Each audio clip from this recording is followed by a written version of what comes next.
Maranatha, Yesu anakuja, maombi ni maisha na maisha ni madhabahu ya maombi. Hatuna budi kama huduma ya Maranatha Camp of Prayer Ministry na huduma ya Maombi TV tukidumu kukupatia kongole kwa furaha ya kina iliyoleta mtimbwiliko ndani ya nafsi zetu, kwa shukrani za kina za wewe kuendelea kutufuatilia. Hivyo huduma ya Maranatha Camp of Prayer Ministry na huduma ya Maombi TV, katika furaha hiyo ya kina tunakukaribisha leo katika mtiririko huu wa kuitazama Biblia katika muktadha wa maombi kuwa ni maisha na maisha ni madhabahu ya maombi. Katika siku ya leo, huduma ya Maranatha Camp of Prayer Ministry na huduma ya Maombi TV tumefika katika episode ya 13, yani kitabu cha Mwanzo sura yake ya 13. Nami kama mhudumu ninayedumu kusimama kama ncha ya dira, sinabudi kukusomea kitabu cha Mwanzo sura ya 13 aya yake ya 7. Maandiko matakatifu, yani Biblia takatifu, inasomeka hivi: Pakawako ugomvi kati ya wachunga wa Ibrahim na wachunga wa Rutu. Na katika siku zile Wakaanani na Waperizi walikuwa wakikaa katika nchi. Basi tuombe. Asante Yesu na rafiki yetu ishie huko nyumbani kwetu mbinguni. Upendo wako, fadhili, nehema na haki yako inayodumu kuinyanyua madhabahu hii, tunatamani tena katika siku ya leo tukiwa katika mtiririko katika mfuatano kipengele cha 13. Tunaomba ukainue tena mioyo ya waumini, wafuatiliaji na wale wote walioamini au wanaotamani kwenda kuamini ya kuwa maombi ni maisha na maisha ni madhabahu ya maombi. Roho wako aliyeongoza utafsiri, uandishi na usambazwaji wa neno hili akatusaidiwe katika kuelewa, kutambua, kung'amua na kuishi ujumbe wa thamani wa wewe kukaa ndani ya mioyo yetu, katika jina la Yesu Kristo, yeye yule aitwaye Masihi. Amen. Wapendwa katika Bwana, safari ya mtumishi wa Mungu Ibrahim tangu kuambiwa kutoka katika nchi ya nyumbani kwake, kutoka katika jamaa ya watu wake, ikidumu kuendelea, Lutu akiwa moja kati ya kifani funzo jema ya kuwa nitaandamana pamoja nawe. Lutu akiwa ameandamana na Ibrahim, fursa adhimu, thamani ya kuitambua kwa kila mwenye akili na mwenye fikra chanya katika maendeleo. Lakini hatimaye kongwa la maumivu dogo laingia katika safari. Wakiwa katika safari, Lutu akiwa amesheheni vitu vyake vya kitajiri na mali vya thamani kutoka kwa Mola Jalia, yani Mungu wa mbinguni, naye Ibrahim vivyo hivyo, wakiwa wanachungaji na watu wanaochunga mifugo wao, hatimaye ugomvi ukatokea. Ugomvi huu haukutokea tu kwa sababu iwayo yoyote ile, bali sababu ya kina cha baraka za Mungu kati yao kuwa na mifugo mingi. Hatimaye malisho hayakutosha katika eneo walilokuwa wakiishi awali wao wote wawili. Hawakugombana Ibrahim pamoja na Lutu, bali Biblia kwa unukuzi sahihi Mwanzo 13 fungu la 7 ni kuwa ni wachunga wa Ibrahim na wachunga wa Lutu ndio waliogombana. Katika kugombana kwao kwa ajili ya mifugo ya mabwana zao, hatimaye Ibrahim anatoa hekima iliyojawa na kina cha tafakuri ya kuwa pasiwapo na ugomvi kati yangu na yako, bali wewe ukienda upande wa kuume, mimi nitaenda upande wa kushoto, na kama wewe utaenda upande wa kushoto, mimi nitaenda upande wa kuume. Mwangwi wa maneno, sentensi, tungo na simulizi hii inapoendelea, ni kana kwamba hakuna sauti yoyote, neno, silabi au kilai kionyeshacho funzo maombi. Lakini hakika daima Biblia katika uandishi na katika safari yake ya kuwa kumtazama mwanadamu kama kiumbe chenye thamani, mwangwi wa kuwa maombi ni maisha na maisha ni madhabahu ya maombi hupatikana hata katika sentensi tungo ficho namna hii. Wapendwa, katika muktadha huu uonekanao kama ukimya usiokuwa na sauti yoyote ya maombi, Mungu ananena katika habari ya maombi. Ziko nyakati katika safari ya waumini, ziko nyakati katika muktadha wa maisha ya kiroho tutatofautiana. Kuna tofauti nyingi zinazotokea katika kaida za kidini, liturujia au mfumo wa moja kwa moja wa kiibada. Lakini katika hayo yote, dira yangu chanya, kitovu cha somo langu ni kwa habari ya maombi. Kama vile ambavyo tunavyoweza kutofautiana katika muktadha wa madhehebu, vivyo hivyo tunaweza tukatofautiana katika muktadha wa maombi.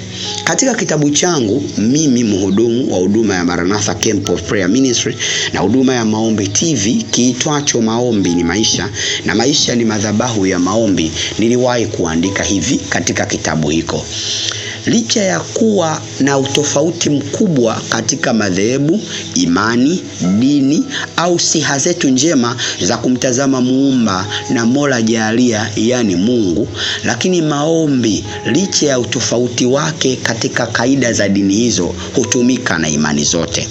Ninamaanisha nini kusema hivi?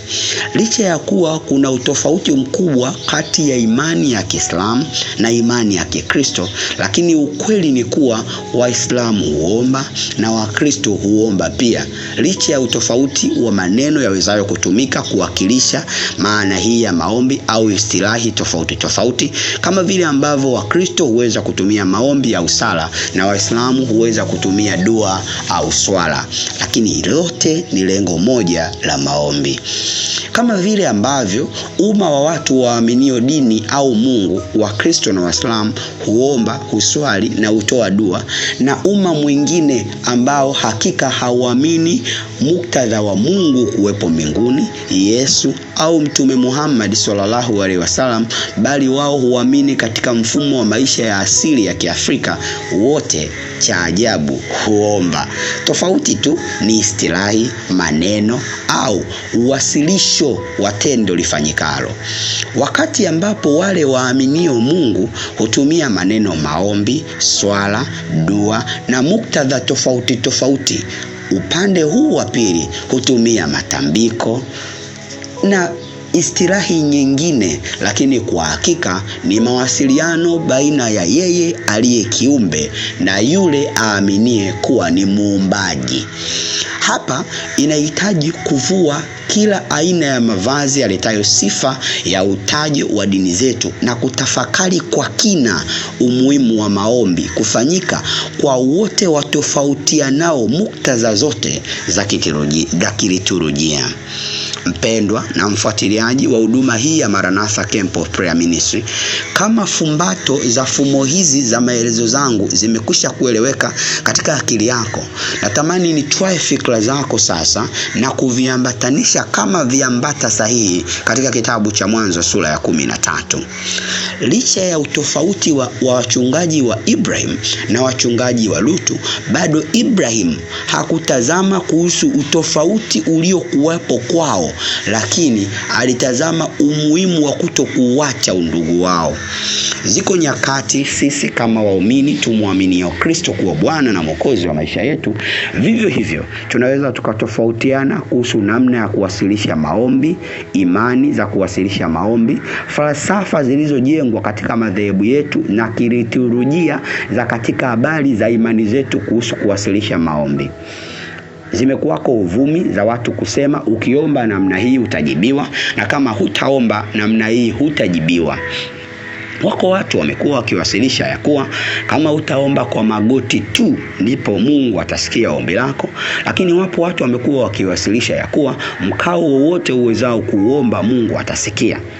Wako watu wamejaribu kusema ya kuwa kama utaomba kwa lugha ya Kiswahili maombi yako yatasikika, lakini wengine wamejaribu kusema hapana, inabidi uende zaidi kunena lugha nyingine, aidha lugha za sehemu fulani watokazo manabii, au lugha ziaminiwazo, au ukweli wa uliopo, au lugha ambazo hazifahamiki, ya kuwa Mungu atasikia.